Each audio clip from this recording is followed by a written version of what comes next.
Assalamualaikum warahmatullahi wabarakatuh ya teman-teman. Di sini Mas akan menjelaskan tentang pengertian malas belajar.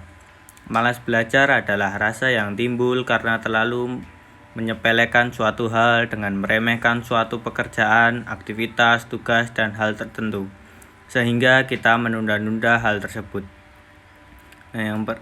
Malas belajar itu adalah suatu kondisi psikologis di mana anak tidak dapat belajar secara wajar disebabkan adanya ancaman, hambatan, ataupun gangguan baik yang datang dari diri sendiri maupun faktor luar sehingga menyebabkan kemalasan dalam proses belajar.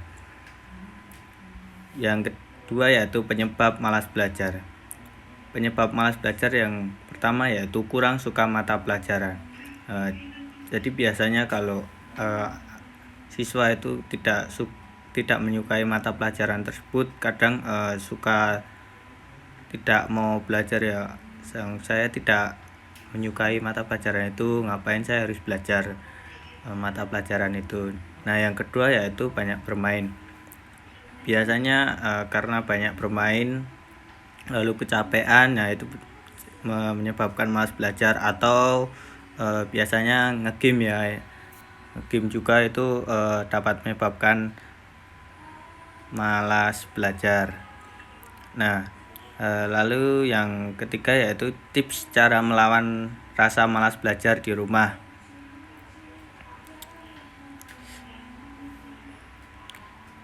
Tips yang pertama yaitu cari teman belajar. Nah, kita mencari teman belajar untuk agar kita tuh tidak bosan ya. Biasanya kan kita kalau belajar sendiri itu bosan. Nah, kita harus mencari teman belajar agar kita itu menjadi motivasi lah untuk belajar. Nah, yang kedua yaitu buat jadwal pelajaran. Nah, biasanya belajar di rumah itu memberikan efek yang terkesan santai ya. Namun sebetulnya ada banyak tugas dan penilaian yang harus kita selesaikan. Nah, untuk itu kita harus pandai-pandai dalam mengatur waktu belajar. Nah, maka dari itu kita buat jadwal untuk belajar ya, yang agar belajar kita teratur. Nah, yang ketiga yaitu tes kemampuan. Seperti kita mengerjakan soal atau kuis-kuis gitu untuk tes kemampuan kita ya. Yang keempat yaitu grup chat belajar. Grup chat belajar itu agar kita buat motivasi ya, seperti yang tadi cari teman belajar. Nah, yang kelima yaitu melakukan hobi. Nah, melakukan hobi itu agar kita itu tidak jenuh ya, agar kita tidak bosan belajar terus gitu.